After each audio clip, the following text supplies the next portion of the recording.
Há ventas que despertam. Apontamentos palpitantes sob a perspectiva espírita. Jorge Sen. Dedicatórias. Conhecem-se os legítimos idealistas pelas coesas opiniões que enunciam, e Jorge Sen representa um aguerrido escritor espírita da atualidade. Através dos seus estudos e pesquisas tenho contribuído para a divulgação dos mandamentos do Cristo sob a perspectiva espírita, confortando os homens que ignoram a verdadeira finalidade da presente reencarnação. Irmãos W. Explicação preliminar. Jorge Sen, escritor espírita, analisa temas da atualidade tendo como objetivo a difusão da doutrina espírita, destacando na medida do possível os ditames da reencarnação e da imortalidade da alma. Seus artigos sugerem melhor entendimento da vida mortal e devem ser apreciados por pessoas que não se contentam com a superficialidade da vida regida pela tirania do materialismo.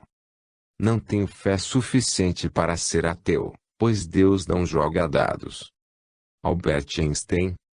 Apresentação do autor. Jorge Luiz Sen nasceu no antigo estado da Guanabara, atual Rio de Janeiro, no dia 18 de agosto de 1951. Vive a vida inerente àqueles que vieram ao mundo a fim de despertar para um projeto mais alto, acima dos prazeres da terra. Teve uma infância pobre, de pais separados, com mais 2 irmãos. Na juventude teve seu primeiro contato com fatos da mediunidade através de uma incorporação de seu irmão mais novo. Ficou impressionado, pois sabia que o irmão seria incapaz de dissimular um fenômeno de tal magnitude. Aquele episódio o levaria, mais tarde, a chegar às portas dos princípios codificados por Allan Kardec. Aos 20 anos de idade ingressou, por concurso, no serviço público, onde até hoje permanece. Foi durante 5 anos diretor do Inmetro no estado de Mato Grosso. Executou serviços profissionais junto à Universidade de Brasília, durante 4 anos, na condição de coordenador de provas práticas de concursos públicos realizados pelo CESP. Consorciou-se com Maria Eleusa aos 26 anos de idade. É pai de 4 filhos, sendo uma das filhas, a mais velha, portadora de lesão cerebral. Na maturidade da vida teve oportunidade de fazer cursos superiores.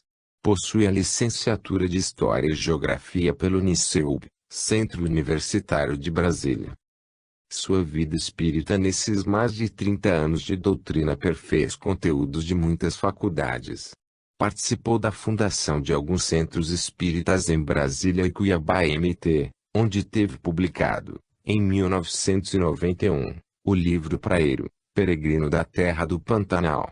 Começou seu trabalho de divulgação ainda jovem em todo o DF. Engajou como articulista espírita, tornando-se sólido esse fato em Cuiabá, quando publicava Luz na Mente, um periódico que veio satisfazer o seu ideal na divulgação espírita. Foi redator e diretor do jornal União da Federação Espírita do DF.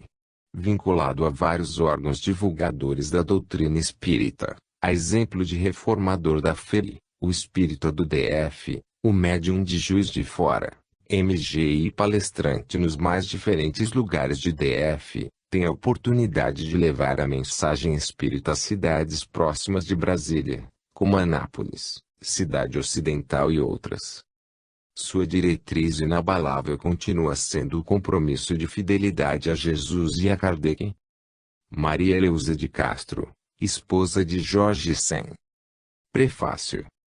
Delany registra na obra clássica o fenômeno espírita que no século XIX os tradicionais métodos científicos negavam o espírito ao sabor dos ingredientes do positivismo.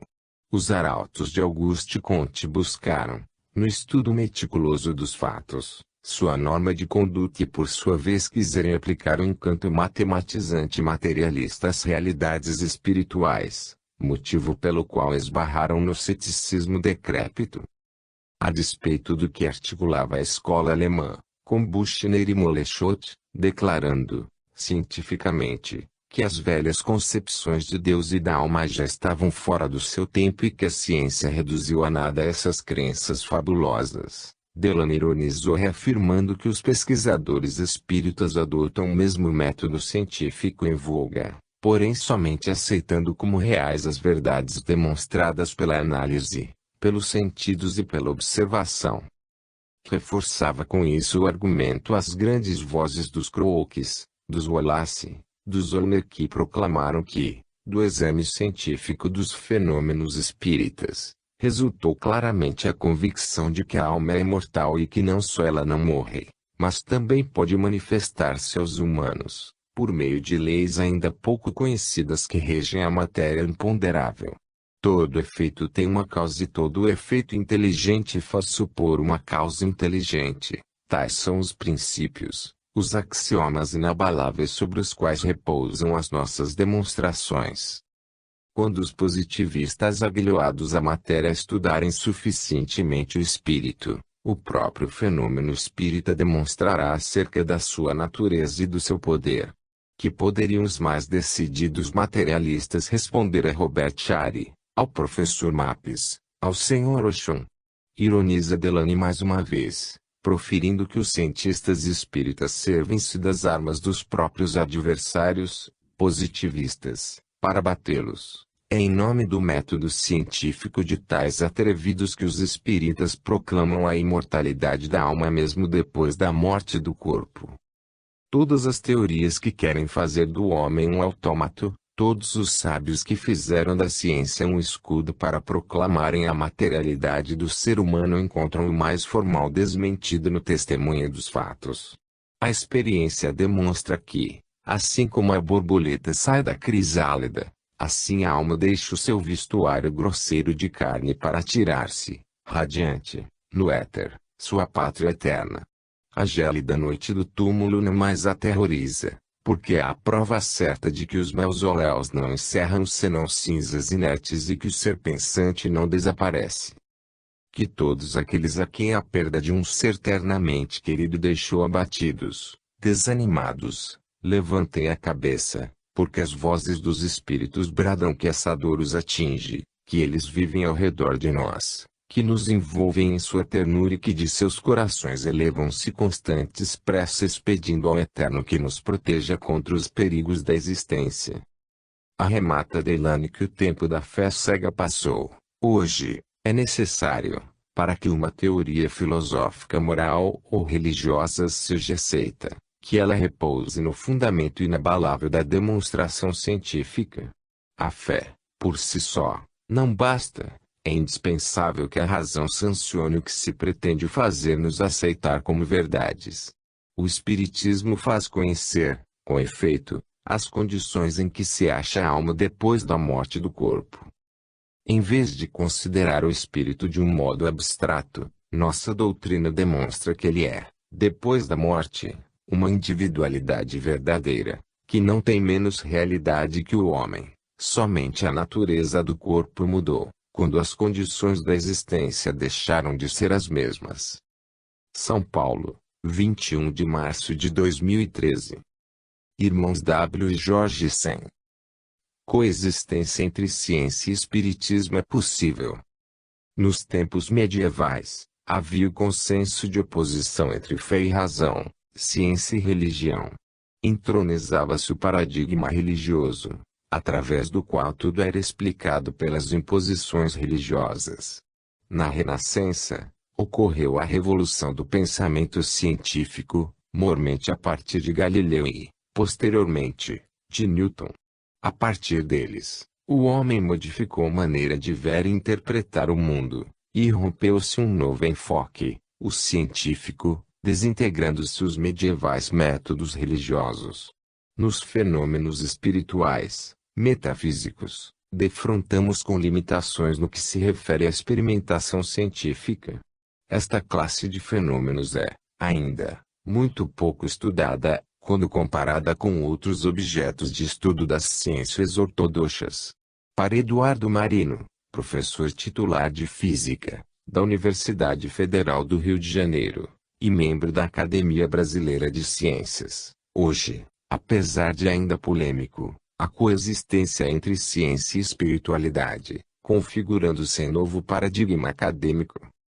Em 1962, Thomas Kuhn introduziu o conceito de paradigma.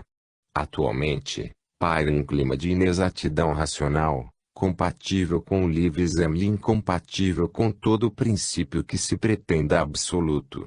O físico Fritjof Capra é, totalmente, aberto à metafísica e crê ser capaz de fornecer a matéria-prima para a elaboração de hipóteses experimentais. Em 1975, declarou, em seu livro, O Tal da Física, que o método científico de abstração é muito eficaz e pulsante, mas não devemos lhe pagar o preço, pois existem outras aproximações possíveis da realidade. A rigor, os inconcebíveis fenômenos da percepção extrasensorial parecem, de certo modo, menos absurdos, comparados aos inconcebíveis fenômenos da física. De toda classe de fenômenos, os ditos fenômenos espirituais são os menos redutíveis e controláveis e, por isso, mais distantes de atingir aqueles pretensos requisitos que dão status de ciência ou mais ciência que as outras. O fato de não se conseguir precisão e controle tão apurados, como nas ciências exatas, não significa que os métodos e técnicas das ciências que investigam a espiritualidade sejam menos eficazes ou mais limitados. Os fenômenos quânticos, por exemplo, mas outros tantos campos, como a teoria do caos, revelam, de maneira mais profunda, que quase nada é perfeitamente preciso e controlável. O genial Leonès não caiu na psicose de adequação ao paradigma materialista, positivista e reducionista das ciências do século XIX. Contudo, preservou características fundamentais a fim de dar um caráter de cientificidade à terceira revelação. O nó da questão é que o espiritual, no senso comum, tende ao sobrenatural, de start, não pode ser testado. Ora, não podendo ser testado e verificado, não pode ser científico. Por isso, para que exista uma ciência espiritual é preciso que este elemento não seja sobrenatural a fim de que possa ser observado e testado. Porém, o fato de ser natural não significa que seja material e nem, tampouco, que esteja sujeito aos mesmos meios de verificação da matéria. Alguns fenômenos quânticos possuem a característica de serem imprevisíveis e determinados por causas imateriais. Além disso, tem-se comprovado a participação da consciência do observador como elemento determinante no desenrolar de fenômenos físicos. Para a teoria quântica, a matéria nem possui uma existência física real, mas uma probabilidade de existência. O que faz a matéria emergir do universo probabilístico, para irromper como onda ou partícula, é a consciência do observador. Por isso, observador e coisa observada formam um único e mesmo sistema. A consciência, mais do que interferir sobre a matéria, é o elemento que torna possível a própria existência da matéria analisada e, como ela não pode ser causa e efeito ao mesmo tempo, é necessário admitir que consciência e matéria possuem naturezas distintas. O Espiritismo, desde o princípio, reconheceu que a crença e o estado de espírito do observador têm influência direta sobre estes fenômenos e, ao invés de ignorar esse fato, considera-o como elemento fundamental para o sucesso na observação de fenômenos mediúnicos.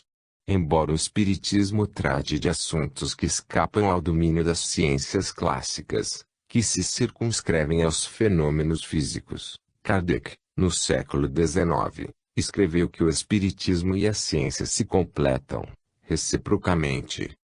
Quando citamos ciência e espiritualidade, não estamos referindo a coisas incompatíveis e opostas. Todavia, devemos reconhecer que o objeto fundamental do Espiritismo não se pode comparar ao das ciências tradicionais, salvo nas interfaces ou nos pontos comuns.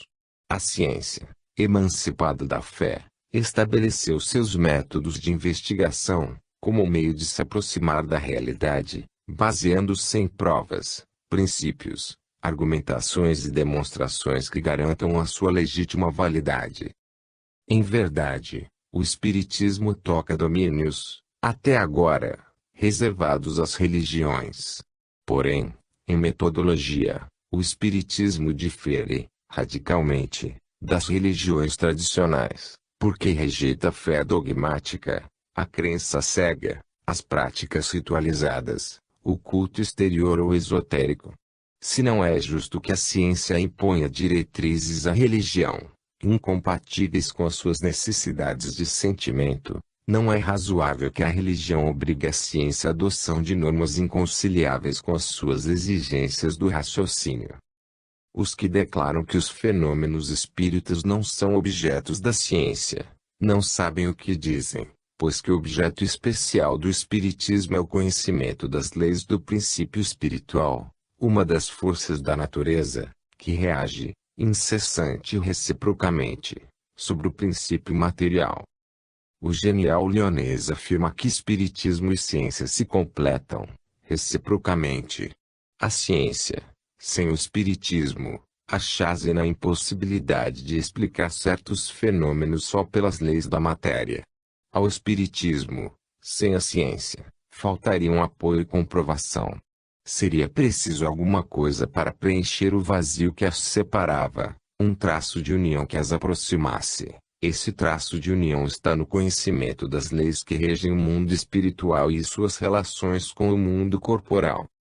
O codificador lembra, ainda, que o espiritismo, caminhando com o progresso, não será jamais ultrapassado, porque, se novas descobertas lhe demonstrarem que está em erro sobre um ponto, ele se modificará sobre esse ponto. Se uma nova verdade se revelar, ele a aceitará.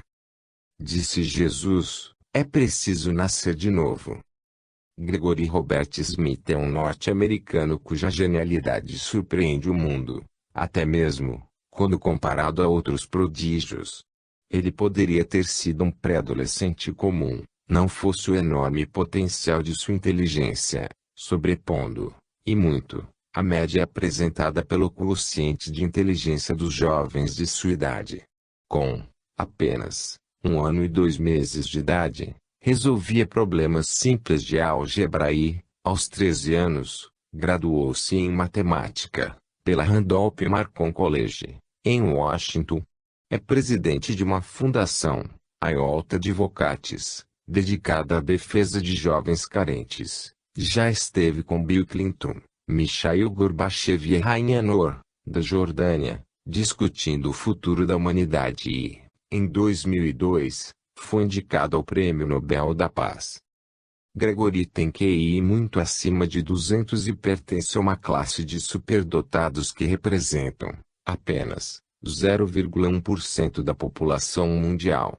Da estirpe dele, somente Wolfgang Amadeus Mozart, que, aos 2 anos de idade, já executava, com facilidade, diversas peças para piano, dominava 3 idiomas, alemão, francês e latim. Aos 3 anos, tirava sons maviosos do violino. Aos 4 anos, apresentou-se ao público pela primeira vez e já compunha minuetos aos 5 anos, e escreveu sua primeira ópera, La Finta Simplice, em 1768, aos 12 anos. John Stuart Mill aprendeu o alfabeto grego aos 3 anos de idade. Dante Alighieri dedicou, aos 9 anos, um soneto a Beatriz. Goethe sabia escrever em diversas línguas antes da idade de 10 anos. Victor Hugo, o gênio maior da França, escreveu hirtamente com 15 anos de idade. Pascal, aos 12 anos, sem livros e sem mestres, demonstrou 32 proposições de geometria, do livro de Euclides. Aos 16 anos, escreveu tratados sobre as cônicas e, logo adiante, escreveu obras de física e de matemática. Miguel Ângelo, com idade de 8 anos, foi dispensado das aulas de escultura pelo seu professor, que nada mais havia a ensinar. Allan Kardec, examinando a questão da genialidade, perguntou aos benfeitores como entender esse fenômeno. Eles, então, responderam que eram lembranças do passado, progresso anterior da alma. Gregory começou a falar com, apenas, 2 meses de idade. Quando completou 1 ano, já memorizava o conteúdo de livros volumosos, tinha na cabeça a coleção inteira de Júlio Verne. Aos 5, terminou o colegial e era capaz de dissecar tudo sobre a Terra, desde a pré-história, até os dias atuais. Virou estrela, capa do Times Magazine, manchete do New York Times e do Washington Post. Foi sabatinado por David Letterman e Oprah Winfrey, anfitriões de 2 dos programas de maior audiência nos Estados Unidos. Linda Silverman, então diretora do Centro de Desenvolvimento de Superdotados, em Denver, estado americano do Colorado, disse, à ABC News, que nunca viu um caso como esse em 40 anos de profissão. Gregory, naquela época, já alimentava a ideia de conquistar o título de doutorado em matemática, biomedicina, engenharia espacial e ciência política. Suas pretensões iam mais além, com planos de fazer carreira na diplomacia internacional e, futuramente, sentar-se na cadeira que, hoje, pertence a George W. Bush. Antecipou-se, dizendo, na presidência, poderei trabalhar muito pelo meu país e pelos pobres de todo o mundo. Zélia Ramosi Chiarotino, que, aos 46 anos, já integrava o Instituto de Psicologia da Universidade de São Paulo, disse, nos testes de inteligência, os gênios precoces costumam estar anos à frente dos colegas de classe. Ela citou como exemplo, Fábio Dias Moreira, aluno que cursava a 2ª série do curso médio, do Colégio PH, na Tijuca, zona norte do Rio de Janeiro, que, aos 14 anos, conquistou 11 medalhas de ouro em Olimpíadas de Matemática, sendo 4 delas em disputas internacionais. Segundo ele, preferia estudar, a ir a festas com os colegas, e não gostava de esportes. Sob nenhuma hipótese trocava os livros de matemática por uma pelada com os colegas, mas conquistou a simpatia da turma, porque era quem tirava todas as dúvidas dos que apresentavam dificuldades com a matemática. Casos de crianças precoces sempre despertaram a atenção dos cientistas. A Academia de Ciência não possui uma explicação consistente sobre o tema. Atribui a uma miraculosa predisposição biogenética, potencializada por estímulos de ordem externa. Outra enorme dificuldade encontrada na academia é a não concordância na definição do termo superdotação. Alguns pesquisadores distinguem o superdotado do talentoso, sendo o primeiro considerado um indivíduo de alta capacidade intelectual, ou acadêmica, e o segundo, possuindo habilidades superiores, no mundo das artes em geral. O debate sobre o que é, realmente, a inteligência, nunca foi tão promissor como atualmente. Muitas teorias têm ampliado o conceito de inteligência, fugindo à técnica ultrapassada de medição pelo quociente de inteligência QI, mediante a aplicação do teste de Binet. Gênios, como Gregory, teriam QI acima de 200, mas, o que esse número responderia sobre a origem desta anormalidade? Se há consenso entre especialistas sobre a maneira de tratar os superdotados, há divergências em relação aos testes de inteligência. Um polêmico estudo, publicado no final da década de 1980, pelo cientista político, James Flynn, da Nova Zelândia, revelou que o quociente de inteligência QI, medido nos testes de avaliação, aumentou 25 pontos em uma geração. A dúvida se os jovens de hoje seriam mais inteligentes que seus pais ou se os métodos de avaliação da inteligência precisam ser repensados. Segundo a doutora Barbara Clark, da Universidade da Califórnia, dos indivíduos com, aproximadamente, a mesma capacidade genética para desenvolver inteligência, podem ser considerados, potencialmente, superdotados ou retardados educáveis, dependendo do ambiente em que interagem. Para compreender como alguns indivíduos se tornam superdotados e outros não, precisamos familiarizar-nos com a estrutura básica e a função do cérebro humano. Ao nascer, declara Clarke, o cérebro humano tem cerca de 100 a 200 bilhões de células. Cada célula tem seu lugar e está pronta para ser desenvolvida e para ser usada, e realizar os mais altos níveis do potencial humano. Apesar de não desenvolvermos mais as células neurais, isso não se faz necessário, porque as temos, se usadas, permitiriam que processássemos vários trilhões de informações durante nossas vidas. Usamos estimadamente menos de 5% dessa capacidade.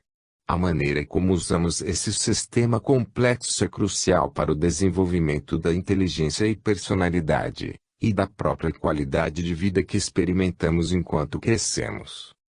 Para alguns pesquisadores, os genes são os agentes fisiológicos e da conduta. O fenótipo é o resultado da interação do meio com o genótipo. De start, os genes determinam os limites das capacidades ou potenciais do organismo, de qualquer aprendizagem, e deve ocorrer, necessariamente, dentro dos limites dados pelos genótipos, que sofrerão influência do meio, que dará a expressão final das características. Howard Gardner, professor da Universidade de Harvard, nos Estados Unidos, afiança que não existe inteligência absoluta. Gardner mapeou várias formas de inteligência e, para demonstrar a multivariedade de expressão intelectual existente, desenvolveu a teoria das inteligências múltiplas, que permite compreender a manifestação da inteligência humana pelas capacidades verbal-linguística, lógico-matemática, visual-espacial, rítmica-musical, corporal-sinestésica, interpessoal, intrapessoal e naturalista dos indivíduos.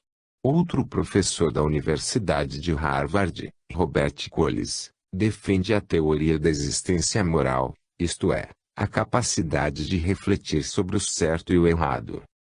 O grande embaraço dessas teses é desconsiderar o fato de a inteligência ser um atributo do espírito, isto é, resultante da soma de conhecimentos e vivências de existências anteriores de cada indivíduo.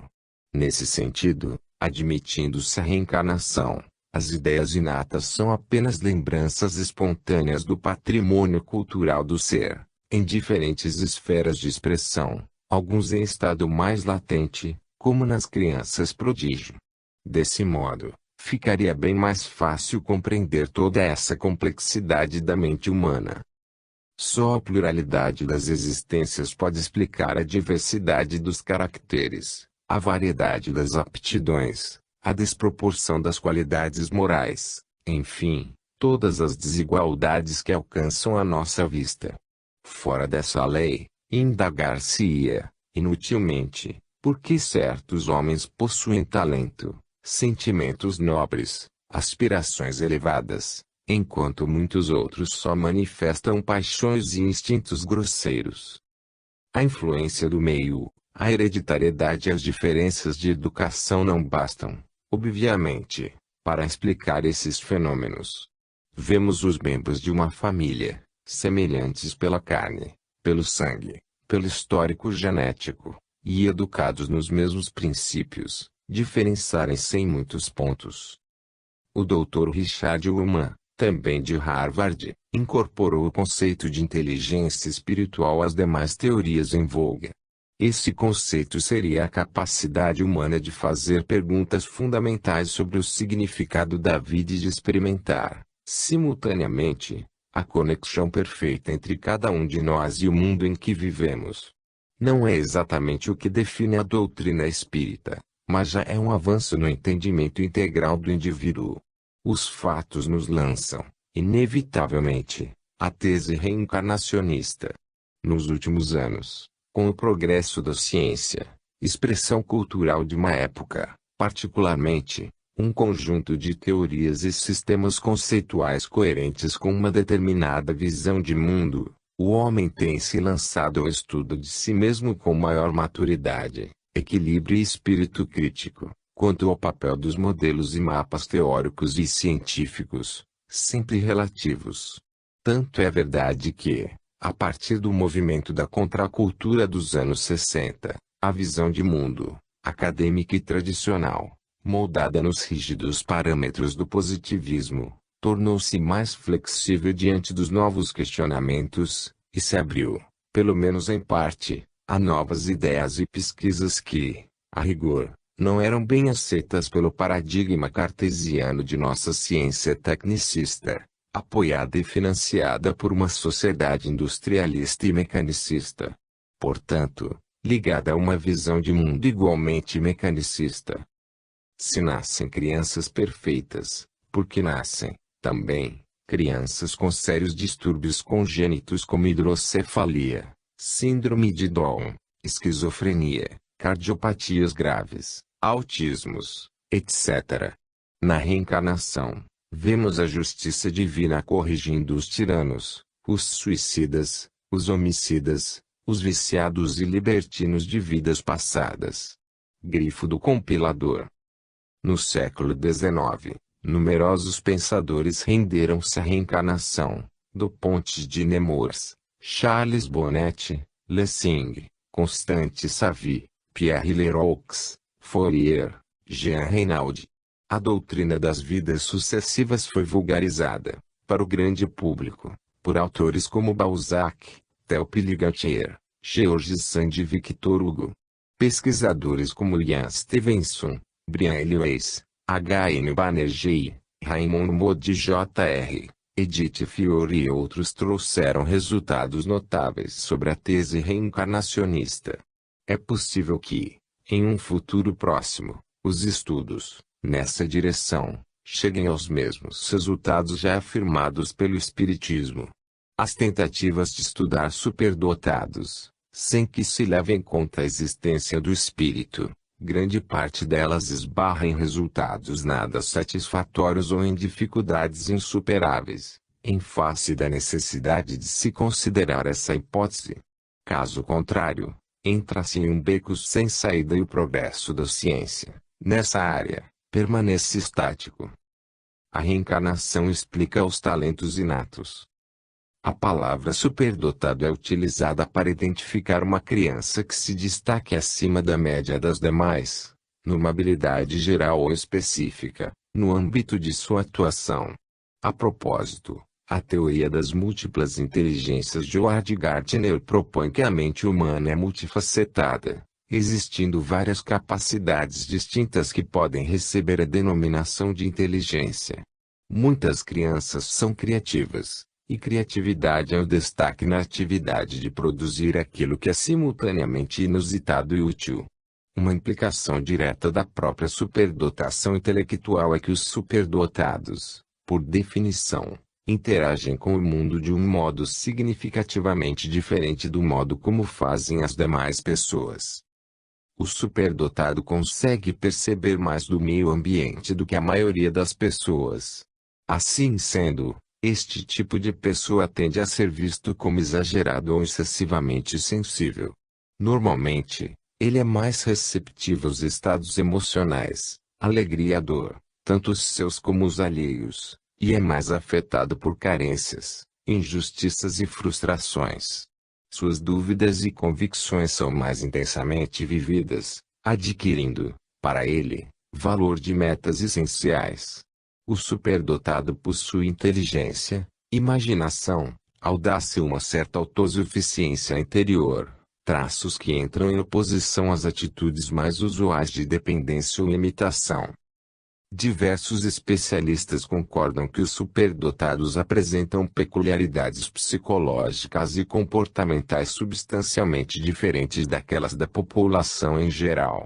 Trata-se de um fato com implicações importantes, tanto para a identificação, quanto para a interação com esse tipo de indivíduo. Quando se trata de leitura, os superdotados são mais propensos, do que os normais, a preferirem as notícias e os textos científicos e de abordagens tecnológicas. Essa predileção está em perfeito acordo com a sua maior habilidade para o pensamento verbal e para o raciocínio lógico e matemático. Por isso, se diferenciam substancialmente dos alunos normais com relação à forma pela qual adquirem saber, mostrando-se, como disse, mas independentes e afeitos a conteúdos de ciência e tecnologia. A doutrina da reencarnação é a única que preenche o vazio da alma humana à procura de um esclarecimento a respeito de si mesmo. No caso em tela, indagamos: quem é o superdotado? O que faz na Terra? Qual é o seu porvir? Perguntas somente respondidas tendo a pluralidade das existências como mecanismo natural de resposta. Sem a palingenesia não há como se conceber evolução, nem progresso humano. Sobre nossa vida física, no planeta que representam pouquíssimos anos de vida numa única existência. O homem é viajor do universo e, dentro da eternidade, ao ferir recursos e aptidões, desenvolve potencialidades, até chegar à posição de um arcanjo. O jovem Maico Silva Pinheiro leu aos 4 anos, aprendeu a fazer contas aos 5 e, aos 9, era repreendido pela professora porque fazia as divisões, usando uma lógica própria, diferente do método ensinado na escola. Hoje, estuda economia no Instituto Brasileiro de Mercado de Capitais, sendo bolsista integral. Aos 17 anos, os diretores do Banco Brascan dizem ter se surpreendido com sua capacidade lógico-matemática. O mexicano Maximiliano Arellano começou a desenvolver a extraordinária memória aos 2 anos. Aos 6 anos de idade, Maximiliano diz querer ser médico. Recentemente, deu uma entrevista ao Correio Brasiliense, 12 de maio, 2006, falando sobre causas e consequências da osteoporose. Arellano não aceita o rótulo de gênio. Segundo o menino, a osteoporose é uma enfermidade que afeta os ossos. Caracteriza-se pela diminuição de densidade da massa óssea. Os ossos afetados são mais porosos e se fraturam com mais facilidade do que os ossos normais. Recentemente, Maximiliano deu uma aula de fisiopatologia e osteoporose com o linguajar de um residente, segundo a afirmativa do diretor da Faculdade de Medicina da Universidade Autônoma do Estado do México, Roberto Camacho. O jovem americano Gregory Robert Smith, de 13 anos, com 14 meses, resolvia problemas simples de matemática. Aos 2 anos, lia e corrigia a gramática de adultos. Aos 10, entrou para a faculdade de matemática. Aos 13, deve começar a pós-graduação, pois, aos 13 anos, já terminou a faculdade. Smith criou uma fundação internacional e foi indicado para o Nobel da Paz. Segundo a revista Veja, os sinais de sua inteligência fora do comum começaram muito cedo. Com 1 ano e 2 meses, ele resolvia problemas de álgebra, memorizava e recitava livros. Aos 2 anos, corrigia os adultos que cometiam erros gramaticais. 3 anos depois, no jardim de infância, lia Júlio Verne e tentava ensinar os princípios da botânica aos coleguinhas. A paulistana Cynthia Laus, com apenas 4 anos de idade, começou a pintar. Aos 8 anos de idade, já estava expondo 29 obras, em uma conceituada galeria de arte de São Paulo. Outro brasileiro, Ricardo Tadeu Cabral de Soares, começou a ler aos 3 anos de idade. Aos 9 escreveu um livro. Com 12 anos de idade, enquanto cursava a 8ª série do 1º grau, foi o primeiro colocado no vestibular, para Direito, numa faculdade particular do Rio de Janeiro. Ricardo virou o mais jovem universitário brasileiro. 4 anos depois, entrou para o livro Guinness dos Recordes, como o mais jovem advogado do mundo. Aos 18, concluiu o mestrado em Direito na renomadíssima Universidade norte-americana Harvard, uma das maiores concentrações de superdotados no planeta. Dir-se-á, como certos espiritualistas, que Deus lhes deu, aos superdotados, uma alma mais favorecida que a do comum dos homens. Suposição igualmente lógica, pois que taxaria Deus de parcial. A única solução racional do problema está na preexistência da alma e na pluralidade das vidas. Todos os povos tiveram homens de gênio, surgidos em diversas épocas, para dar-lhes impulso e tirá-los da inércia. Tais fatos, além do espanto e admiração inevitáveis que, por si, proporcionam, servem para nos atrair a atenção impondo-nos a necessárias reflexões. Aos zegadores de plantão, mas por falta de liberdade de consciência, imposta pelo medievalismo cristão de várias denominações, do que pelo pleno uso do dom de pensar, que acreditam no estranhíssimo privilégio biogenético, e que tais superdotados têm dom inato. Casos de crianças precoces sempre despertam a atenção. A Academia de Ciência não possui uma explicação consistente sobre o tema. Atribui a uma miraculosa predisposição biogenética potencializada por estímulos de ordem externa. Outra enorme dificuldade encontrada na academia é a não concordância na definição do termo superdotação. Alguns pesquisadores distinguem superdotado de talentoso, sendo o primeiro considerado como aquele indivíduo de alta capacidade intelectual, ou acadêmica, e o segundo como possuindo habilidades superiores nas áreas das artes, música, teatro. Os talentos dos superdotados são inatos, sim, uma vez que nasceram com eles, ou melhor, renasceram com eles. Tais possibilidades, e é importante que não se perca de foco, são conquistas dos gênios mirins, em existências pregressas, pela consubstanciação de conhecimentos. Vale recordar, nesse contexto, que os supertalentos não foram conquistados pela lei do menor esforço, gratuitamente, por privilégio, ou qualquer outro fator. Foram adquiridos, pela lógica das leis da natureza, com muita dedicação, disciplina, trabalho, estudo, perseverança e, às vezes, muitas lágrimas. Crianças e jovens com habilidades prodigiosas. O que um superdotado? O que faz na Terra? Qual é o seu futuro? Questões, essas, que somente podem ser respondidas, tendo a reencarnação como explicação. Sem a múltipla existências não há como se conceber o progresso humano, senão, vejamos, Maico Silva Pinheiro Lia, sem dificuldade alguma, aos 4 anos, aprendeu a fazer contas, aos 5 e, aos 9, era repreendido pela professora, porque fazia as divisões, usando uma lógica própria, diferente do método ensinado na escola. A revista Época, edição de 15 de maio, 2006 explica que atualmente Maico estuda economia no Instituto Brasileiro de Mercado de Capitais, sendo bolsista integral.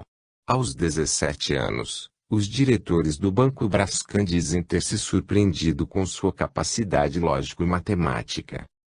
Consigna na revista Veja, edição de 28 de abril de 2004, que os sinais da inteligência sobre-humano do jovem americano Gregory Robert Smith começaram aos 14 meses, quando resolvia problemas simples de matemática. Com 1 ano e 2 meses, ele resolvia problemas de álgebra. Aos 2 anos, lia, memorizava e recitava livros, além de corrigir os adultos que cometiam erros gramaticais. 3 anos depois, no jardim da infância, estudava Júlio Verne e tentava ensinar os princípios da botânica aos coleguinhas. Aos 10, ingressou na faculdade de matemática. Smith criou uma fundação internacional e foi indicado para o Nobel da Paz. Um garoto de 3 anos, morador de Reading, a 40 quilômetros de Londres, obteve em um teste de QI, coeficiente de inteligência, uma pontuação equivalente à dos físicos Albert Einstein e Stephen Hawking. Os testes de vocabulário e com números comprovaram que Oscar Weregle faz parte dos 2% da população com QI mais alto. Com isso, Weregle se tornou o mais jovem garoto a fazer parte da Mensa, a sociedade que reúne pessoas com QI alto. O membro mais jovem da Mensa é a garota Elise Tan Roberts, de Edmonton, no norte de Londres, aceita no início deste ano a idade de 2 anos e 4 meses. Encontramos essas mesmas tendências excepcionais em músicos, como Wolfgang Amadeus Mozart, que, aos 2 anos de idade, já executava, com facilidade, diversas peças para piano, Dominava 3 idiomas: alemão, francês e latim. Aos 3 anos, tirava sons maviosos do violino. Aos 4 anos, apresentou-se ao público, pela primeira vez, e já compunha minuetos. Aos 5 anos, e escreveu sua primeira ópera, La Finta Simplice, em 1768. Aos 12 anos, Paganini dava concertos. Aos 9 anos, em Gênova, Itália. Na literatura universal, é ímpar o fenômeno Victor Hugo que, precocemente, aos 13 anos, arrebatou o cobiçado prêmio da cidade de Tolosa.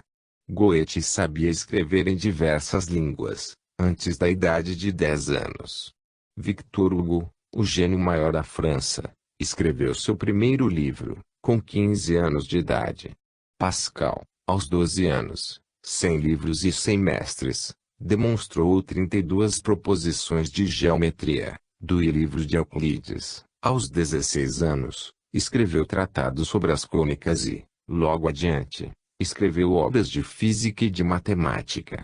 Miguel Ângelo, com idade de 8 anos, foi dispensado das aulas de escultura pelo seu professor, que nada mais havia a lhe ensinar. Allan Kardec, examinando a questão da genialidade, perguntou aos benfeitores como entender esse fenômeno. Eles, então, responderam que eram lembranças do passado, progresso anterior da alma. O Dr. Richard Ullmann, de Harvard, incorporou o conceito de inteligência espiritual às demais teorias em voga.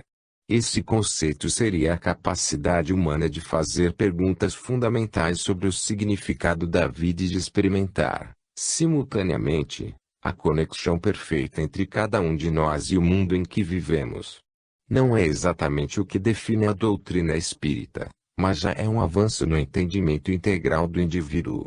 Pesquisadores, como Ian Stevenson, Brian Ellways, H.N. Banerjee, Helen Duraludson, Eleon Bache, Edith Fiore, e outros, trouxeram resultados notáveis sobre a tese reencarnacionista.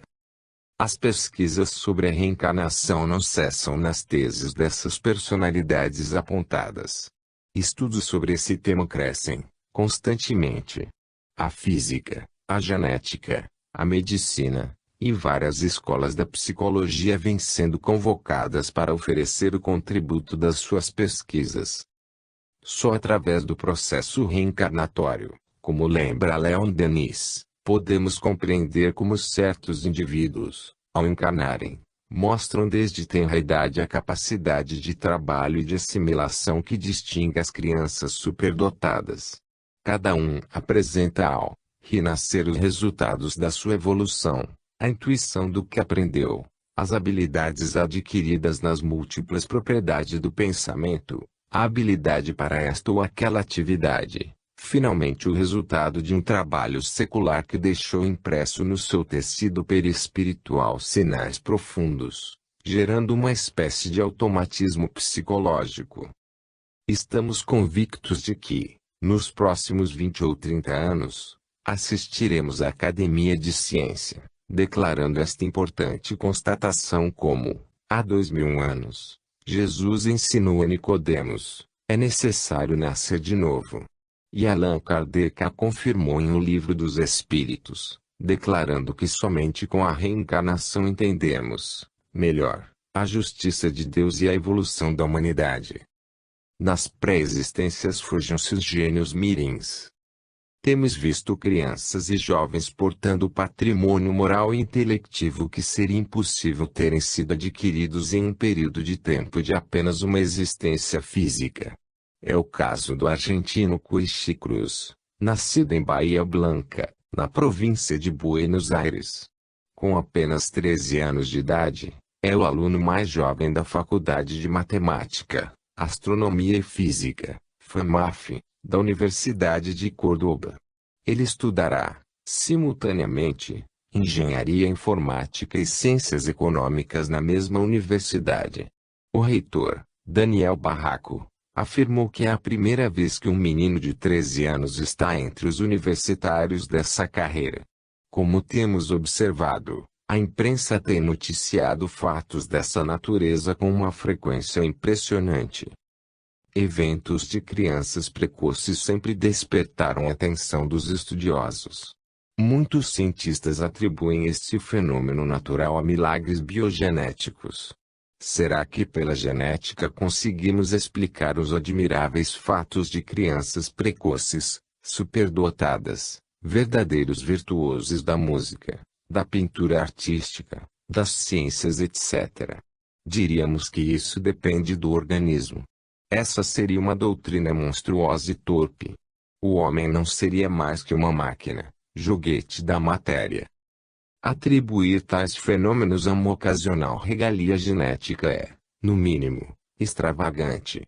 Admitamos ao contrário a reencarnação, ou seja, uma sucessão de existências anteriores progressivas e tudo estará aclarado, conforme a justiça divina. Deste modo, deduzimos que nas pré-existências, reencarnações, fujam-se os gênios mirins. Sem a pluralidade de existências não há como se conceber o progresso humano.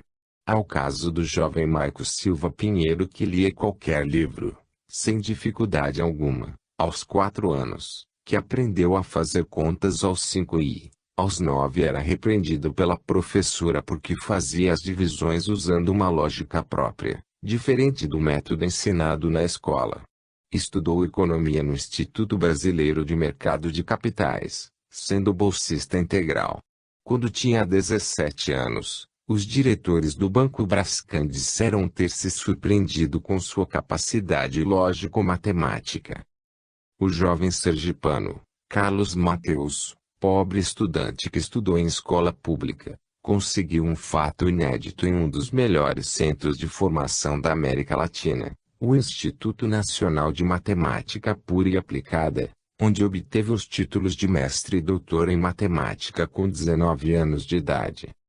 Wolfgang Amadeus Mozart, aos 2 anos de idade, já executava, com facilidade, diversas peças para piano, dominava 3 idiomas, alemão, francês e latim. Aos 3 anos, tirava sons maviosos do violino. Aos 4 anos, apresentou-se ao público, pela primeira vez e já compunha minuetos aos 5 anos. Escreveu sua primeira ópera, La Finta Simplice, com apenas 12 anos de idade. Paganini dava concertos, aos 9 anos, em Gênova, Itália.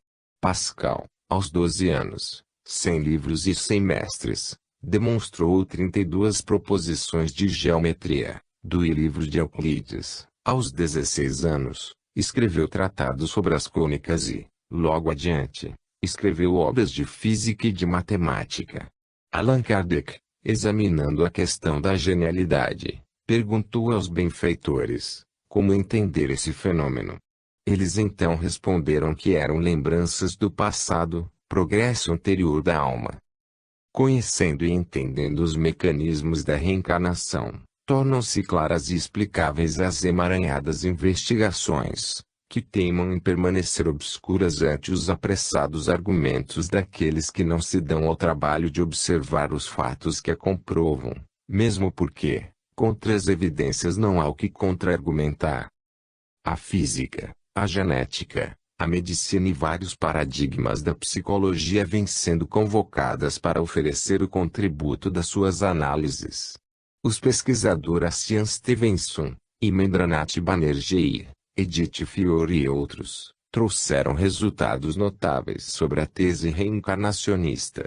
Estamos convictos de que, nos próximos 20 ou 30 anos, assistiremos à Academia de Ciência declarando esta importante constatação como, há 2000 anos, Jesus ensinou a Nicodemos, é necessário nascer de novo. O físico francês Patrick Drouot pesquisa a reencarnação com a autoridade de quem se formou na Universidade de Nancy e fez doutorado em física teórica pela conceituada Universidade de Colômbia, em Nova York, e, ao presidir o Instituto de Pesquisas Físicas e da Consciência, em Paris, já tem catalogados mais de 7.000 casos de regressão. O professor de psicologia Erlandur Araldson, da Universidade de Seeland, E vários pesquisadores psiquiatras americanos revelaram, cientificamente, que a reencarnação é um fato consumado, graças aos processos de submersão no armazenamento psíquico das vidas anteriores, onde tudo está registrado. O cientista Leon Bache, que já fez 4.500 pessoas regredirem na memória, fez pesquisa com uma senhora de 43 anos, cega de nascença, que descreveu ambientes da antiga Roma na época em que era esposa de um soldado. Ela foi capaz de falar, com toda a precisão, das cadeiras, mesa, cama, das expressões faciais dos que a rodeavam, das luzes e das cores. Aliás, todos esses detalhes foram, historicamente, devidamente comprovados, segundo afirmou o Dr. James Pareco, professor de filosofia da Universidade Estadual de Chicago. Pareco atesta que tal tipo de percepção numa pessoa que já nasceu sem enxergar é inexplicável sob o ponto de vista médico. Na máxima nascer, morrer, renascer e progredir, incessantemente, tal é a lei, encontramos o mais arrazoado pensamento universal sobre o processo da evolução humana. É verdade. Allan Kardec confirmou essa tese em O Livro dos Espíritos, declarando que somente com a reencarnação entendemos melhor a justiça de Deus e a evolução da humanidade. Reencarnação. Não somos marionetes da matéria. No dia 2 de julho de 1997, uma equipe médica, liderada pelo Dr. Amir Al-Fadal, anunciava a retirada de um feto, já formado, do abdômen de Shanhagai, pesando 2 quilos, com olhos, nariz, língua, braços e pernas, conforme notícia veiculada no jornal Correio Brasiliense, de 3 de julho de 1997. O jovem, de apenas 15 anos, chegou ao hospital Aldemar Dache, queixando-se de fortes cólicas abdominais, o que os médicos suspeitaram tratar-se de um tumor desenvolvido naquela região. Aparentemente, o feto, aligerado, seria o irmão gêmeo de Hagai, arriscou o médico. Essa informação nos remeteu a uma reportagem que havíamos lido na antiga revista Visão, de dezembro de 1986, que, dentre outras coisas, diz: ao ser internado no setor pediátrico do Hospital de Bombay, na Índia, acometido de uma inflamação abdominal, um menino de 4 meses foi submetido a uma laparotomia, abertura cirúrgica da cavidade abdominal, por uma equipe médica, chefiada pelo Dr. Belichi Talangia, e, em meio à cirurgia, os médicos encontraram nada mais, nada menos, que um feto, pesando 400 gramas, de estrutura anatômica com braços e pernas, mas, desprovido de crânio. Para a medicina, os fatos se constituem como um provável processo teratológico de precedentes raríssimos, visto que se caracterizam por uma interrupção da própria natureza biológica de prováveis chifópagos. Como buscarmos uma explicação espírita destas anomalias da natureza? Acidente na estrutura do conjunto genético. O acaso satisfaz a estas indagações? Evidentemente, as academias científicas não buscarão na etiologia de tais desarmonias genéticas as legítimas raízes causas, posto que, e isso não é temerário afirmar, restringem-se a ilações de superfície, presas aos compêndios acadêmicos, atribuindo tais insólitos fenômenos ao fortuito acidente biológico. Para os fatos, analisados sob a ótica reencarnacionista, considerando-se os princípios de ação e reação, a panorâmica é outra: desequilibrados morais, suicidas, homicidas, viciados de todas as procedências, dilapidadores dos bens públicos, libertinos, caluniadores reaparecem no cenário físico transportando mutilações e distúrbios congênitos, a se refletirem as próprias imperfeições, tais como hidrocefalia, mongolismo, câncer, cardiopatias graves, esquizofrenias, etc., ou, ainda, apresentando diversas circunstâncias teratológicas e todo um cortejo de infecções.